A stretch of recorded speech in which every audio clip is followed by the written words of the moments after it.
ลูกสบายดีเพิ่นเด้อสบายดีอันนี้เด็กน้อยที่เข้าเฮียนแล้วเขาจะเอาอันนั้นบ่มาเข้าแล้วเฮ็ดซะได้ก่อนจะเอานะเฮ็ดซะได้ลืมละขอบใจเด้อโอ้ขอบใจเลยขอบใจเด้อขอบใจเพิ่นแม่ขอบใจเด้ออย่าลูกเนี่ยนี่โอ้บ้ามากระบอกกินได้ก็กินเป็นยามเด้อบ่มันมีเฮาได้กินหมดเด้เพื่อนเขาเศร้าลีนี่โอ้สบายดีสบายดีสิเอามาช่วยเวียกมื้อนี้พอเพิ่นวางให้เพิ่นอันมาช่วยคนมันลำมันตนโอ้โดย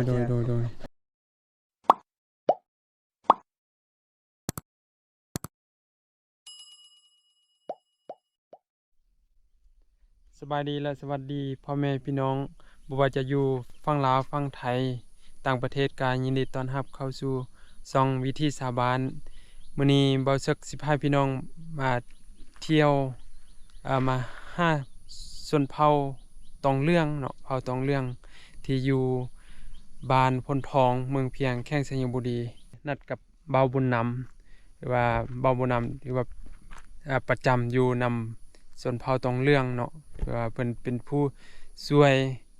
ยเบิ่งแยงชีวิตการเป็นอยู่ของชนตองเรื่องมื้อนี้บ่าวซึกก็ได้โทรนัดแล้วได้ประสานหาเบาบุญนำแล้วว่าสิมาหาเพิ่นกับมาอยู่รอท้าแล้วเนาะรอท้าอยู่บอนที่ชนเผ่าตองเรื่องอยู่เนาะแต่ว่าได้โทรนัดแล้วเพิ่นว่าให้เข้ามาหาอยู่บอนที่เพิ่นอยู่แต่ก็บ่ซึกก็มาเสี่ยงลองเบิ่งบ่ฮู้ว่าสิแม่นเส้นทางตัวนี้หรือบ่เนาะสิเป็นอันใดแล้วเฮาไปเบิ่งแล้วก็ไปติดตามพร้อมๆกันเลยไป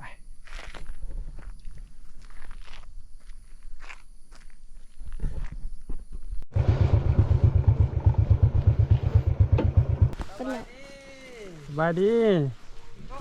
เป็นสีมีมือกองนี่คัดแท้เนาะกองมานำนี่เอาตัวช่วยมานำช่วยมานำมันบ่มาเมื่อใดนะมาเมื่อวานนี้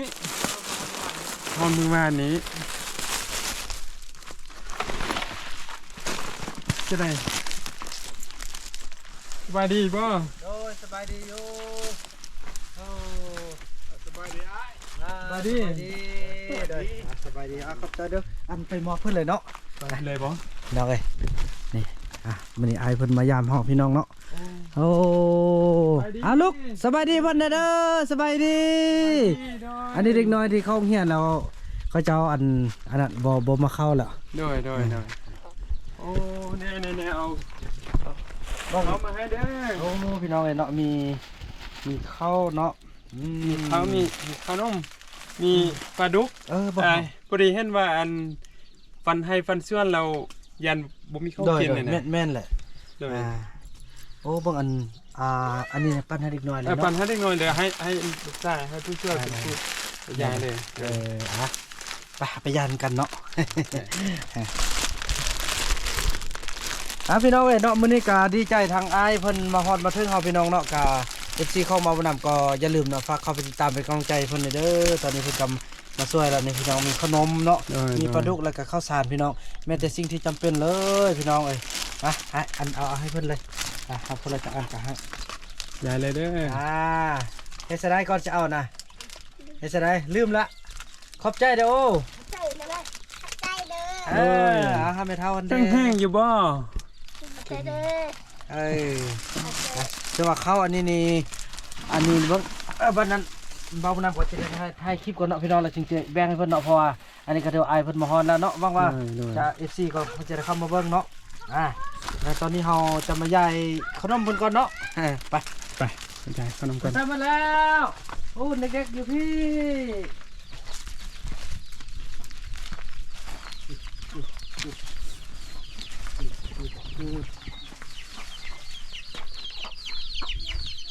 เกี่ยมสร้างเฮือนใหม่บ่นำนั่นแหละโอ้ไปทำแบบลงมาเอาขนมไหมกินขนมเด้อจกให้เพิ่นเลยเนาะอันนี้ลูกชายบ่โอ้ลูกชายเขาเงียนพี่ลูกชายเขาเงียนอยู่บ้านพี่เลยโอ้ลูกชายเอาให้เนาะเลย อันนี้บัดนี้นะโอ้พอดีเป็น หมู่มีหมู่มาห้าเลยมื้อนี้น่ะ ขอบใจเพิ่นแม่ ขอบใจเด้อ อย่าลูก เลยได้ เนี่ย กั นี่ นเล โอ้ ย บ้ามากระบอกขอบใจเด้อ สาวลี สาวลี อายง โอ้สบายดีสาวลี โดย สบายดี นี่เด้ออายงนี่ขอบใจ ขอบใจเด้อ นั่นน่ะเราลืมอย่าลืมได้เป็นพระอาจารย์มาดิ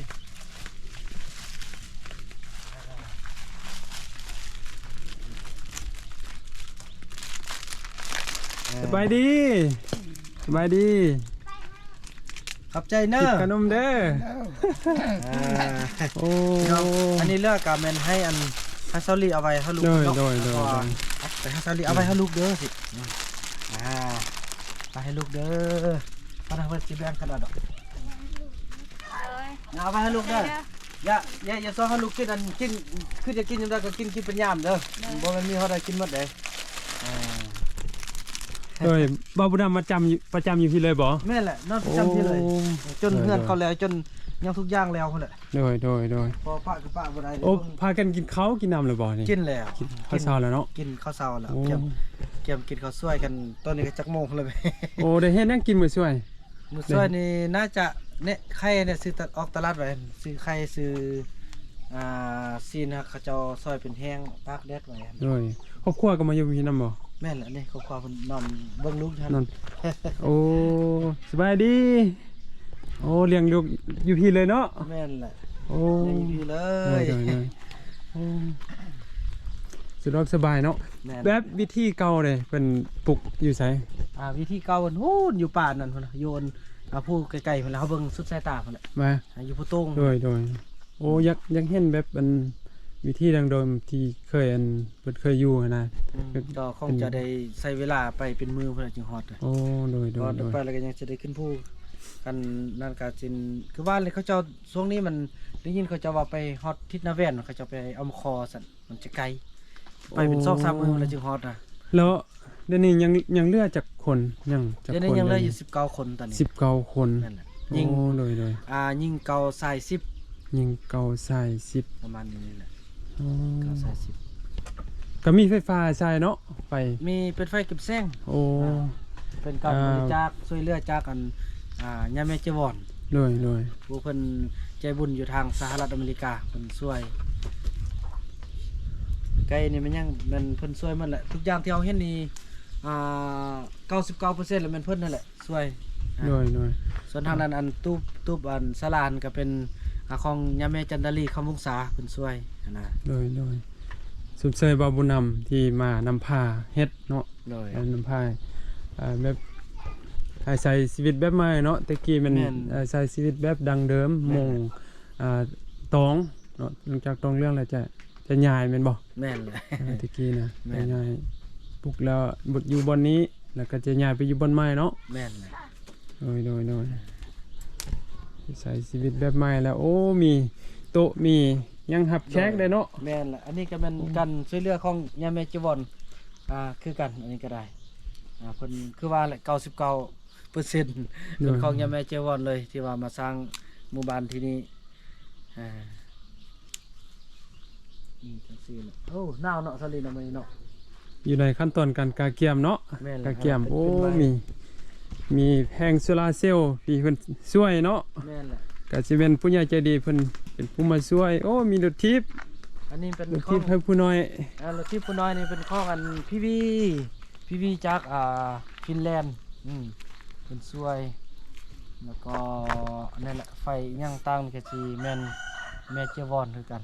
เป็นช่วย โดย อันนั้นก็กำลังกาเก็มทั่วเฮือนที่ว่าเก็มอีกเทิงมันจะได้อนามัยตึมนะอนามัยแล้วก็สิปรับดินตึม โอ้ ก็สิเริ่มลงมือให้มันสำเร็จภายในเดือนนี้นี่แหละสัตว์ปลูก โด เงิ ย นนะ โดยโอ้จะเฮ็ดส่วนมันต้นเด้เนาะไม่เห็นลำมันต้นตั้งอยู่นี่ แม่นแหละอันนี้ กาเกียมเฮ็ดมันต้นแม่นบ่ ปีต่อไปก็จะเป็นน้ำผ้าเขาเจ้าเฮ็ดอันเป็นปลูกมันต้นเฮ็ดนาเขาให้ก่อนเพราะว่าปีต่อไปจึงจะได้อันดุดหนานะดุดหนาปีนี้เขาจะปลูกเขาให้แล้วก็ปลูกพืชพันธุ์เพือกมันแล้วก็ประเภทมักมักต้นเพอเขาจะเฮ็ดเป็นสร้างอาหารไว้ ให้เขาเจ้ากินในปีต่อไปหั้นนะ โอ้ เพราะปีนี้ก็มาอยู่นี่ก็ประมาณเป็ด9 เดือนนั่นแหละมาอยู่ดินบ้านไม้นี่นะส่วนกันที่ว่าเขาเริ่มในการที่ว่าช่วยเหลือก็อยู่ในป่าเพิ่นเริ่มระดมนี่ก็ได้อยู่2 ปีปลายแล้ว2 ปีปลายรวมทั้งอยู่ป่ามานี่ โดย นะ สมเสยเบาบุญนำเด้อสมเสยนี่เพิ่นเฮ็ดได้เนาะมันอยู่ในขั้นตอนการกาเกียมสิปลุกฮ้อยงเฮือนให้ชนเผ่าตรงเลือเพียง19 คนเนาะ19 ท่านที่ประจำอยู่บ่อนนี้นี่ เป็นแฟนของเศร้าลีนี่ โอ้สบายดีสบายดี สิเอามาช่วยเวียกมื้อนี้พอเพิ่นว่างให้เพิ่นมาช่วยคนมันลำมันตน โอ้โดยต่อไปก็สิได้เพิ่นก็สิได้เอาเพิ่นนี่แหละมาช่วยนำ เพิ่นก็เป็นคนขยันเด้ โดย ขยันดูมัน สมเสยอันนี้เป็นบ่อนสร้างเครื่องเนาะเอาไว้เวลาแค่คนมา ถ้ามีละเป็นศาลาโอลมเวียกยังต่างเอาไปมาแล้วเครื่องมันไล่ก็เลยใส่เป็นบ่อนเก็บเครื่องนะอันนี้ก็จะเป็นแก๊สเริ่มเก็บเริ่มเก็บแล้วเด้เก็บแก๊สเองพอต่อไปจะเฮ็ดโครงการเลี้ยงผึ้ง โอ้ เลี้ยงผึ้งให้เขาเจ้าเพื่อ เลย ไว้เป็นสินค้าในเขาเจ้าค่ายในตอนต่อไปเนาะซะผึ้งนี่มันจะเลี้ยงง่ายเพอมันจะบ่ได้เกลือนะจะบ่ได้ใส่เอาใส่ต้นทุนแต่ว่าซื้อแก๊สซื้อไม้อย่างต่างแต่ว่าต่อไปมันก็หาเองอย่างต่างพอปีนึงมันก็สามารถผลิตได้3-4 เทื่อต่อหังต่อแก๊สนะ โดย ฉะนั้นก็ค่อนข้างว่าจะดีในต่อไปก่อนก็กำลังการเกี่ยมนะยานมันสิเข้าก้อนกับปานนั้นหั่น แต่มันบ่ได้ฮอดต่อเลยบ่ได้ต่อบ่ได้ เพิ่งเสียมาเข้าก่อนเลยเนาะ เพิ่งชื่อเข้ามาก้อนกับปานนั้น โอ้ อันนี้เป็นครอบครัวไอ้บุญมี เป็นครอบครัวเนาะ ไอ้บุญมีสบายดี จ้า สบายดี จ้า สบายดี เฮ้ย จากปีแล้วได้จากปีแล้วเนี่ย 11 เดือน 11 เดือนโอ้บ่ได้ฮอด วัน ปี ที่28นี่ก็ได้เดือนนี้ได้ปีหนึง โอ้โดยนอนประจำอยู่พี่เลยเนาะ แม่น เลย แต่งอยู่แต่งกินอยู่พี่เลย แม่น โอ้ ใช้ชีวิตกับซ้ำกับบ้านตัวเองเลยแหละโดย ตื่นสว่างก็เบิ่ง พี่น้อง การเจ็บกันเป็นของเขาเจ้าผู้ใดมีอันอยู่อันกินบ่อย่างต่างกันได้เบิ่งแบบนี้นี่แหละ โดย แล้วก็นำพาเฮ็ดเวียกอย่างต่าง แล้วลูกชายไปลิ้นนำคันเลยไปจ้ะทำซื้อเด้อทำเสียงเพิ่นว่าซื้อหยังเด้อ อย่าเลาะไล่เด้อสิบอกคนแดมักเลาะ ไปหอนเก็ดเสื้อขึ้นแดลูก มีแกงเล็ก